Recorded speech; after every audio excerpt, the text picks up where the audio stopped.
Ստեղծվեց մի իրավիճակ, որ Արցախյան պատերազմը արդեն 94 թվականի դրությամբ, ստատուս քվոյի դրությամբ ձևավորվել էր հրամանատարական մի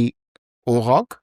որը Հայաստանի Հանրապետության ինքնիշխանությունը սպասարկելուն միտված, նաև այն քաղաքական գործիչները, որոնք որ նվիրաբար ծառայում էին Հայաստանի Հանրապետության ինքնիշխանության գաղափարին, կարողացան քաղաքական հասունության մի մակարդակի գալ, որ հասկացան տարբեր պետությունների ներգրաված տարածաշրջանում ռազմաքաղաքական շահերի բուն էությունը, իմաստը։ Եվ այդ բուն էությունն ու իմաստը բացահայտելով հանդերձ, նրանք փորձեցին իրողությունները բերել իր շրջանս յուր,